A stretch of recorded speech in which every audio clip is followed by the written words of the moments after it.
what you expect, nigga, switch perspectives. You know she got objectives, no one ain't trying to lecture. Don't let that shit affect you, just let the bros protect you. In the end, flip the script, she must be glad she met you. Yeah. See, now I'm feeling masculine. Welcome back to Opinionated the Podcast, Season 3. I'm your host, Joshua Hicks, and across from me, as always, my brother from another mother, Ree Washington. And today, I hope y'all woke, because it's going to be a woke episode. Today, we have a special guest in the building, Bam. Bam, how you doing today, man? I'm doing good, brother. How you doing, man? I'm blessed, how y'all highly favored, you know just like Charlamagne the God be said.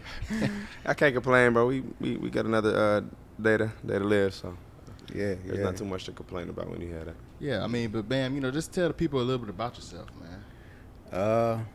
I mean, for the most part, just a regular dude.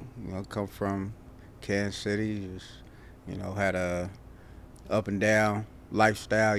Childhood stuff like that. But at this point in my life right now, I'm just working, taking care of kids, and trying to figure it out. That's it. And I mean, let's start from the beginning, right? I mean, obviously we have the man in front of us right now, but tell us a little bit about how you became the man who you are today. Man, there's so many different things, you know what I mean? I think my biggest transition was, a couple of years ago, just throwing myself into therapy, you know what I mean? Really seeking therapy. I started changing, like, when I had my first daughters, you know what I'm saying? Like, that changed everything for me. I lost my father when I was like 3 years old, so I always told myself that if I had kids, that I would make sure that I would be in their life, you know what I mean? So that helped me make my transition out of the streets and to trying to live a positive lifestyle.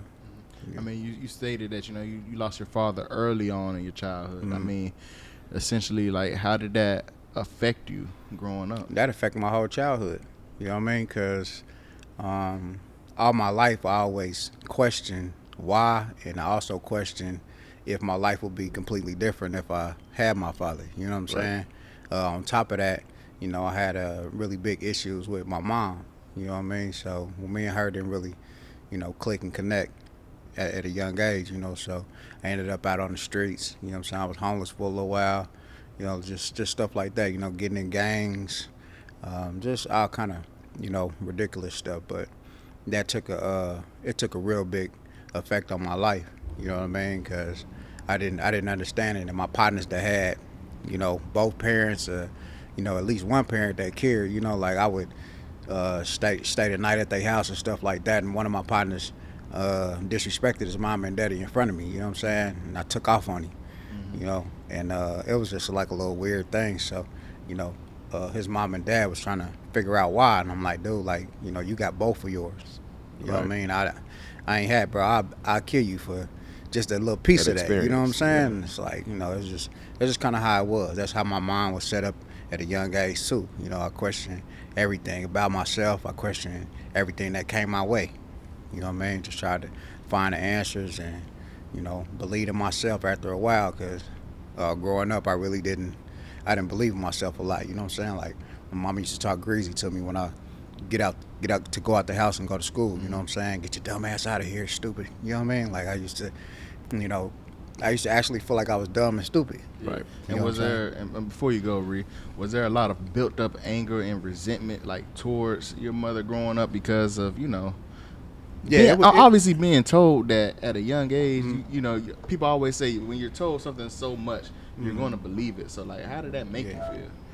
I mean, it threw me into the streets. It threw me into, gang lifestyles, threw me into wanting to rob, steal, just little stuff like that, man. So, I had a lot of resentment towards my mama, you know what I'm saying, until I was like 23 years old, you know what I mean? And when I started making this different transition, I made a choice to try to mend and fix my relationship with my mama, you know what I'm saying? And it's not the best of relationships, but it's better than what it was. Right. You know what I mean? Like, I can talk to her on a day-to-day basis.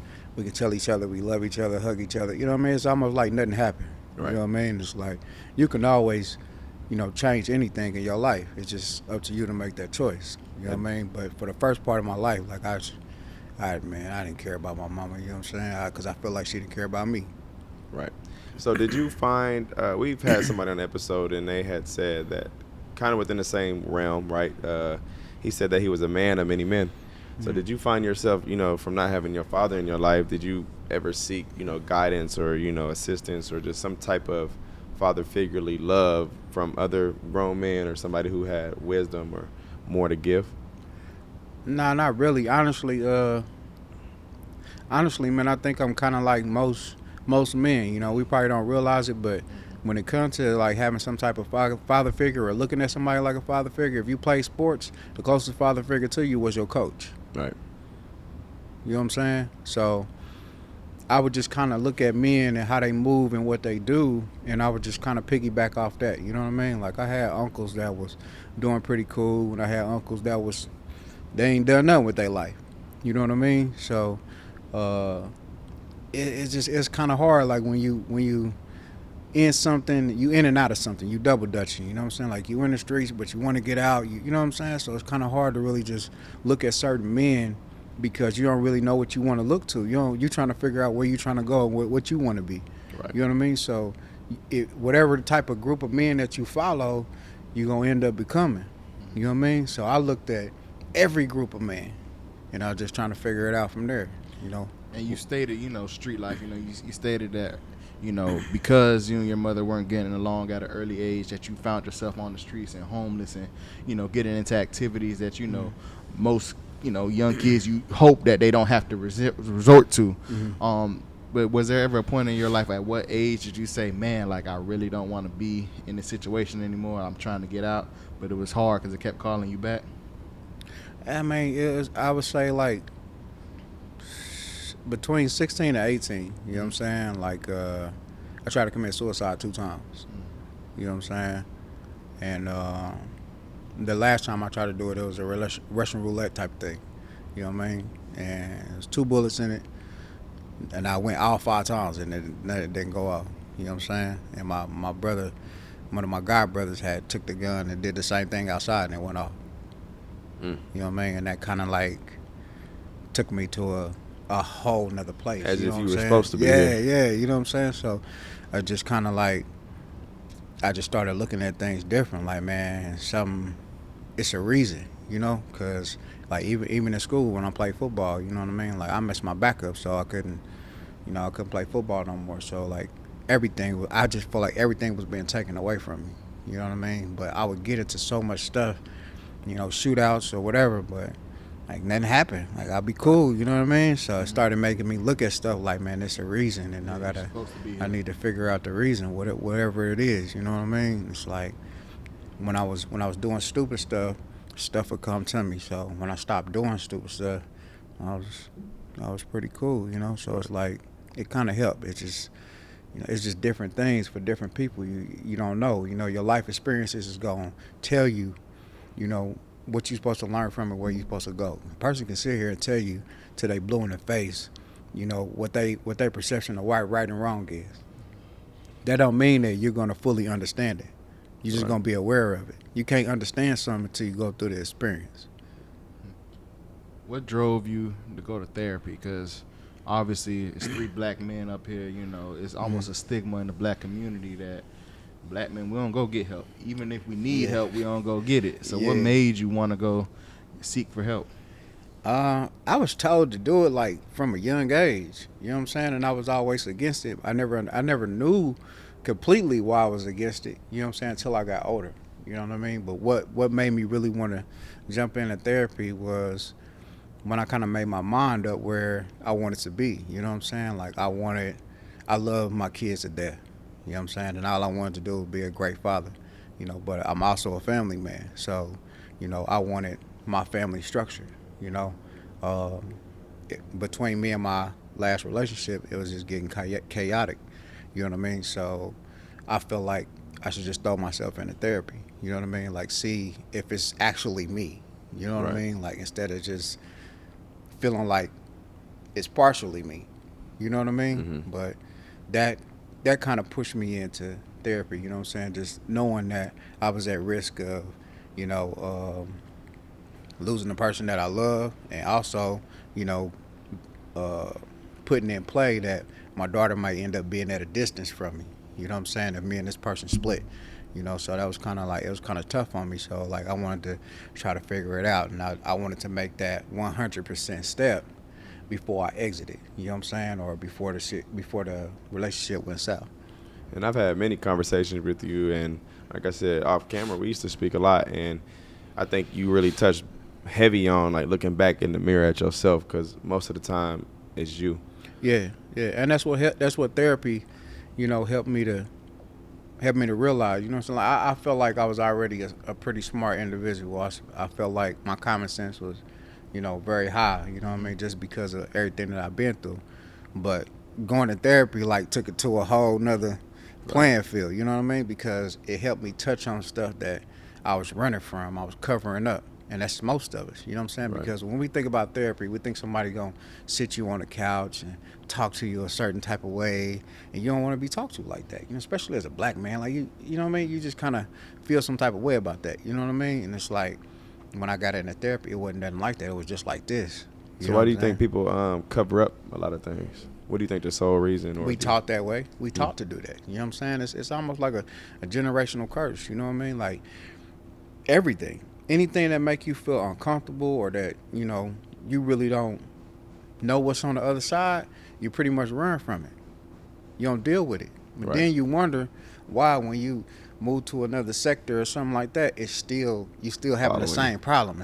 It's coming up on you, you know, because you never dealt with it. Right. You got to deal with that issue and that problem in order to get rid of it. You know what I mean? You can't get rid of it unless you deal with it. Right. So just speaking for somebody who may be going through that same situation, or who is, you know, their past and, you know, everything's following them, what are some ways that they are able to deal with it other than going to therapy and being Be hurt? realistic with yourself. You know what I'm saying? Like, stop lying to yourself. We've been lying to ourselves since end of middle school, high school. That's when you start making your nickname. You start coming into who you think you are. You know what I'm saying? You creating this person. You know what I mean? But the person on the inside is completely different than the person on the outside that you projected. You know what I'm saying? You creating this representative, not who's, you know what I'm saying? Not who's inside of you.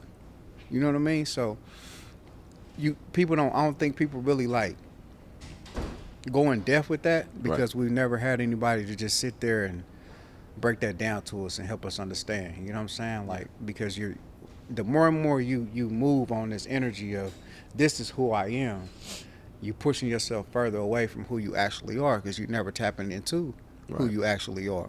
You know what I mean? So it just, the older you get, the worse it becomes, because you're just building this person up over and over and over. And it's the same thing. Like, even if when you in a relationship, if you feel like a person damaged you or hurt you, and you move on to the next relationship, but you harboring these feelings, you just building this representative up. It's even strong. He or she is even stronger and tougher. So the person that's coming into your life, they getting to know the representative. They don't know the person on the inside.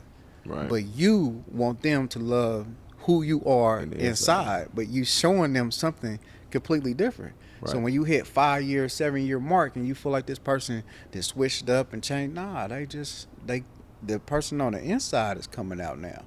You don't know who that is. You know what I'm saying? You fell in love with the representative. You didn't fall in love with the person on the inside because they never showed you. Right. You know what I mean? So you got to stop lying to yourself for one, and tap into who you are. You know what I mean? Deeply inside. Right. And be that, truly, 100%. Right. No matter what nobody say or what nobody feel. You know what I'm saying? Like, you think I didn't get flack for, you know what I'm saying, no longer being a certain type of way from people that was, you know what I'm saying? They knew me from a certain, you know what I mean? It's like, nigga, you done switched up. And then of course I switched up. What do you mean? Why do I want to keep doing the same stuff? Right. Y'all doing the same stuff and ain't going nowhere, ain't doing nothing.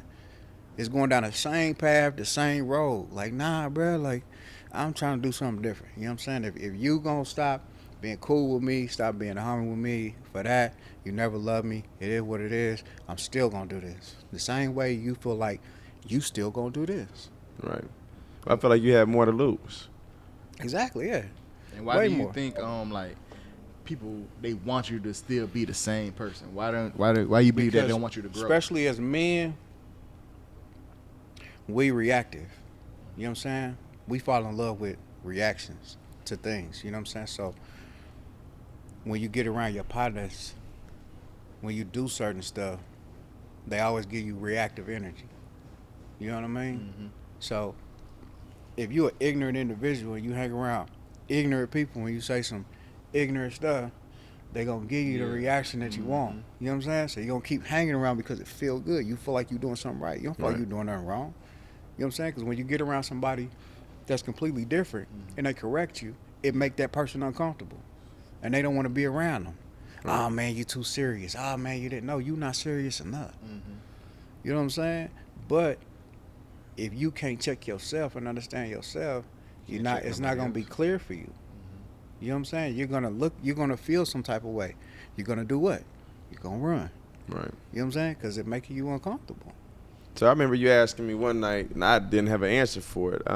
What is your definition of a man, right? And how your perspective and how you view it and how you take that and move, with it. Do you hold any resentment from like your mom with the women you dealt with? Did you? No, I don't hold no resentment towards anyone Right. or anything. You know what I'm saying? Because it helped me to get to where I'm at mentally. Right. You know what I mean? So I don't have no regrets. I don't have no resentment. I don't feel no type of way towards anything in my past. I embrace it. I glorify it, bro. It put me where I'm at right now. Right. You know what I'm saying? And I'm the happiest I ever been in my life. You know what I'm saying? Like, I always been an angry person. You know what I mean? But to wake up every day and just be at peace and smile, like, you know what I mean? Like, I just do little Weight stuff. off your shoulders. I just do little stuff to make me, you know what I'm saying, smile. Like, even if I feel some type of way. You know, because I don't want to. It's my choice. It's my life, brother. Things only real if you make it real. Right. You know what I'm saying? So if you telling yourself that you having a bad day, you don't feel good, like, bro, it's gonna you speaking it into existence. You know what I'm saying? Right. So even if I feel like that, I don't give it no power. Yeah. Right. You know what I mean? I just take that and do something else with it. And to go to your question with my definition of a man is me. You know what I'm saying? Your definition of a man is you. Yeah. I can't tell you what a man is because you are a man. You know what I mean? You are your own man. I'm my own man. You know what I mean? It's gonna be different stuff. Are we gonna have certain qualities that line up with each other? Yes. You know what I mean? But overall, at the end of the day, you decide what a man is. You decide what you want to be, how you want to carry yourself. Because the way that you carry yourself and somebody else looking at you, they're going to perceive what a man is, just based off of what you're doing. You know what I mean? So why worry about what another man is? Worry about what you are. Focus on what you are. Because it's somebody else looking at you, you know what I'm saying, as a representative of a man. But how are you representing men? Yeah. You know what I mean? So when you go into what is a man and you want to understand what a man is and you want to be that, then be that through and through. Break down every variable. You know what I'm saying? Whatever they say about men, whether it's good or it's bad, especially the bad, break down the bad and fix it. You know what I'm saying? Learn how to fix it. Right. So when you being a representative, when you going to mentoring kids or just being around somebody and they trying to see what a man does, they will understand. Right. You know what I mean? Because you got women out here that don't really understand what a man is. They just got this thought of what a man is, what they think a man is. But you ain't never had a man around you to raise you and show you certain stuff. How do you know? Right. You know what I'm saying? How do you know what he does? Most women think that a man being aggressive and having an attitude or having certain type of energy about you because you doing something you ain't got no business doing is a reflection of how he loves you. This is how men love. Nah. Right. You know what I'm saying? Nah.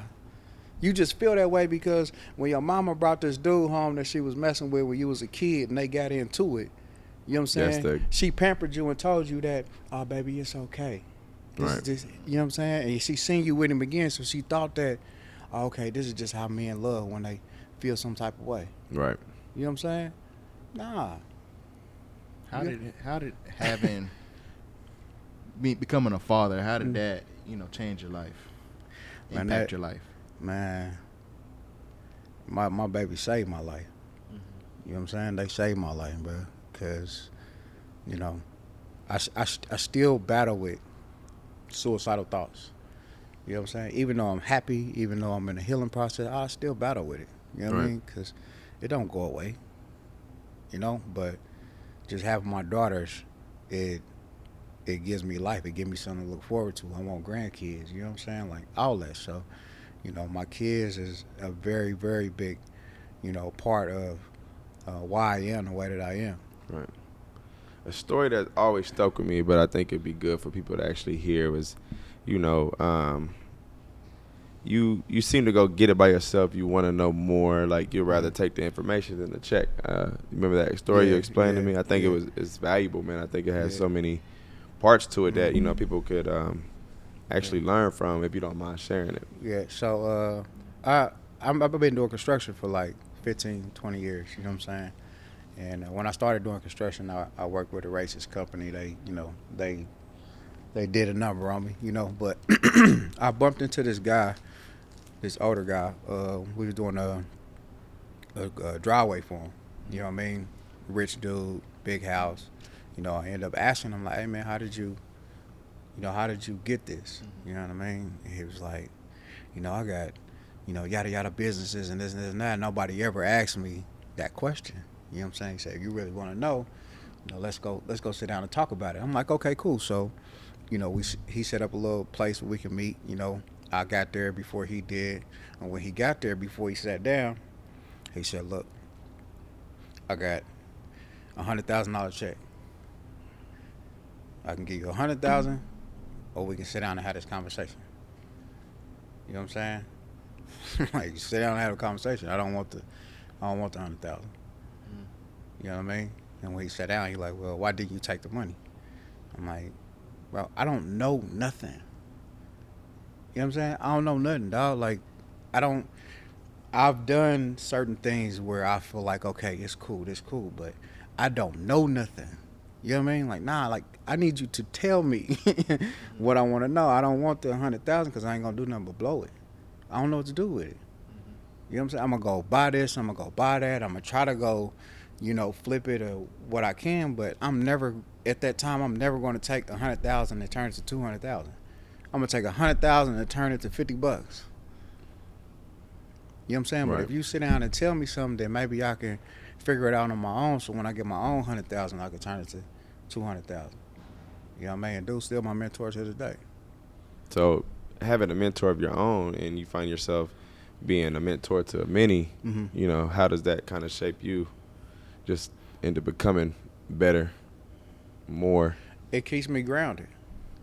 You know what I mean? Because I can't never go into a situation thinking that I'm better than somebody, because I got somebody that's helping me too.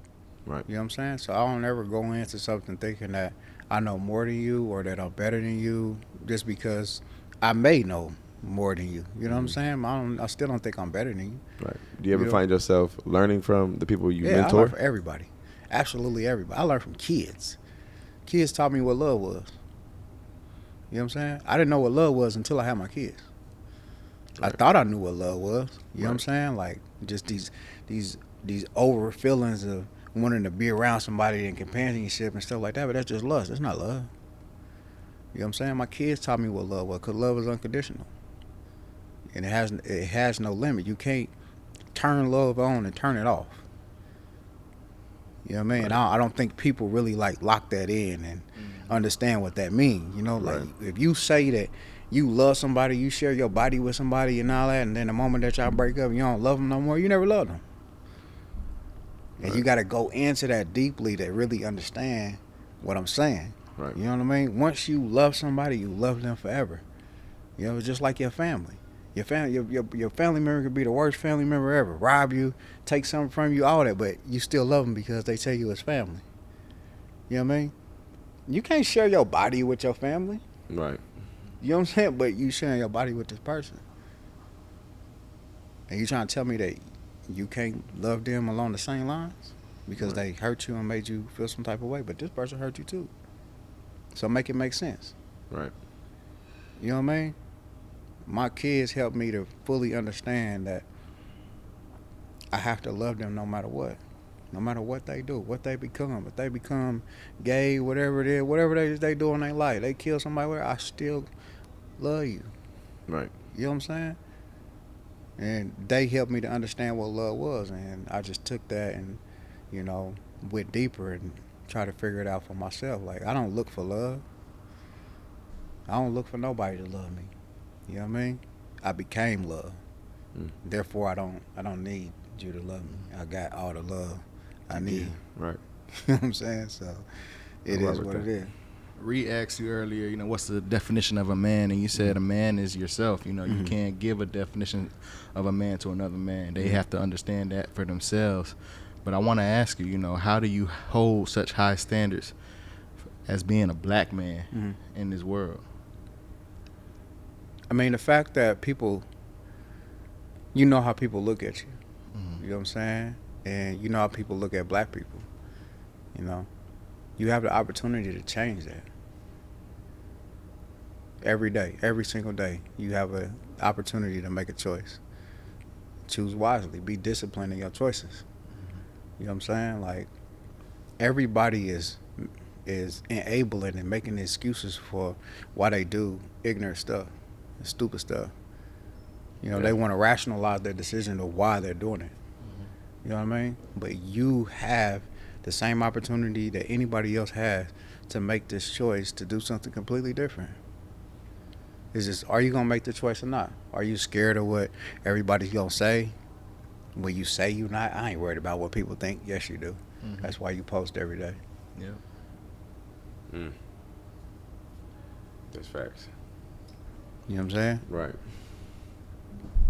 Ooh. Make it make sense. I think that is a big thing with you, because I think you question everything. You taught me to ask why. Yeah. Somebody tell you something, why?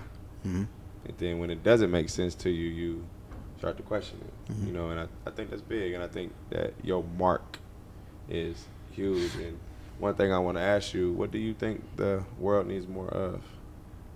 Self. The world needs more self. We're too busy trying to follow the next and what's trendy and what's, the popular thing to do and what looks right. Nobody's genuinely actually being themselves. You know what I mean? Right. Like they think that they being themselves. You know what I'm saying? One, we're going back because you're being a representative. You're not being yourself. You don't even know who you are. So we got to tackle that first. Yeah. You know what I'm saying? Find out who you are. Then when you find out who you are, be that. 100%. Through and through. No matter what. You know what I'm saying? If you feel like you want to be loved and love people, do that. Even if they don't love you back. Right. You know what I'm saying? If they don't show you the appreciation or they don't reciprocate what you're doing, be okay with it. Because it's okay. You have another day. You know what I mean? Yep. Like, stop taking things so personal. That's one big thing. Take nothing personal. Because it's not personal. It is what it is. It's life, bro. Like, you are a human being. You know what I mean? You can't keep taking things personal from other human beings. Right? Yeah. I can take a dog and train this dog to go in the bathroom and lift up the toilet and piss. Right? And it can do that for a week. And the second week I come home, he done pissed and shit on the floor. Can I get mad at the dog? Okay. It's a fucking dog. You know what I'm saying? It's going to do that. Right. So why can't you understand what humans do? So why do people get mad at humans? Why do people? Because it's expectations. You placing expectations on people. Remove your expectations from people. Right. And you won't take anything personal. You're taking it personal because you're expecting them to have the same moral codes and values that you have and to move like you move. And when they don't, it bothers you on the inside. Because you think that their common sense matches your common sense and it should line up. It doesn't. Right. It doesn't, bro. Everybody doesn't think the same. If we all thought the same, we wouldn't be in this bullshit. You mentioned, you still, and I mean that's a hell of a point. But I want to touch something just because it stuck out to me. You were saying that although you have your kids, you still have suicidal thoughts. And I mean, we have viewers on here who may be going through the same thing. Like, how do you find it within yourself, or what could you share with them if someone is going through this dark situation? Because I mean, it's a hell of a dark world out here today. I mean, people are going through some stuff and they feel like they are alone. Like, what could you share? You just got to understand that it's okay. You know what I mean? It's okay to have them thoughts.